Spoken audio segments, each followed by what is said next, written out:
It was a very exciting day. It was the very day the spider had chosen to make a new home. He'd picked the apple tree and he climbed up the trunk and along the branch, and then he did that thing that only spiders can do.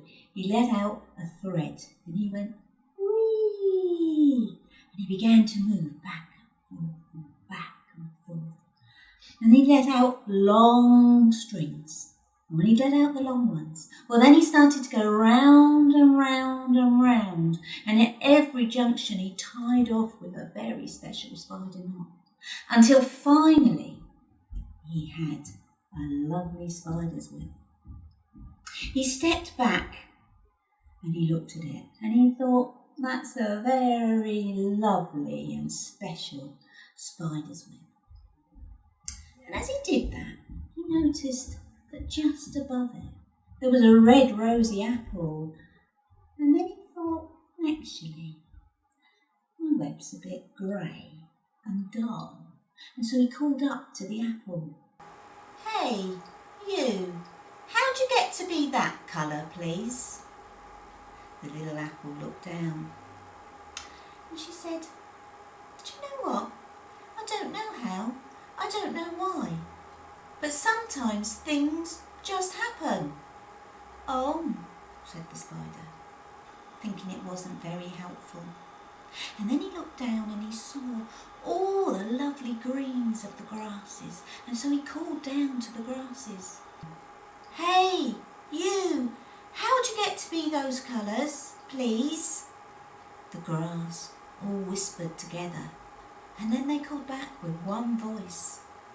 We don't know how, we don't even know why, but sometimes things just happen. Oh, said the spider. And then he noticed the most beautiful purple flower. And so he climbed down and then up the stem, and he climbed right into the very heart of the flower. And he said, hey, you, how'd you get to be this colour, please? And she waved to one side and then to the other. And then she said, do you know what? I don't know how. I don't even know why. But sometimes things just happen. Oh, thought the spider. And then he spied a big orange pumpkin. He ran across to it and he shoved it and he said, hey, you, how'd you get to be that colour, please? And the pumpkin rocked from side to side. And then he said, do you know what? I don't know how. I don't even know why. But sometimes things just happen. Oh, thought the guider. As lovely as his new neighbours were, they weren't very good on interior design. It had been a long day. He was going to go to bed. And he turned and he started to climb back up that tree. And as he did so, he caught a glimpse of the big blue sky. And he thought, well, anything that big must know how it got to be that colour. And so he continued right to the very top of the tree. And he called out, hey, you, how'd you get to be that colour, please?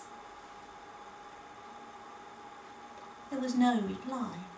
And he was about to go back down to his web when he heard a very faint voice. I don't know how, I don't know why, but sometimes things just happen. Oh, thought the spider. When he woke in the morning, he knew it had been raining. He could feel the weight on his web, and he knew he was wet, and so he didn't open his eyes straight away. He flicked water off of all 8 of his legs. And then he kind of gave himself a bit of a shake. And then the sun popped its head up from the other side of the garden and shone her light on the web. And then, and only then, was he ready to open his eyes. And when he did, and he looked at his web,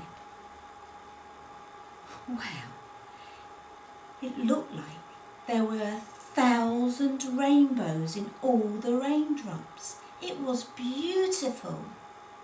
And the little red rosy apple bobbed her head down and said, "Hey, Spider, how did you do that?" And the spider leant back into his web and put his hands behind his head and crossed his legs. And he said, "Do you know what? I don't know how, and I don't know why, but sometimes things just happen."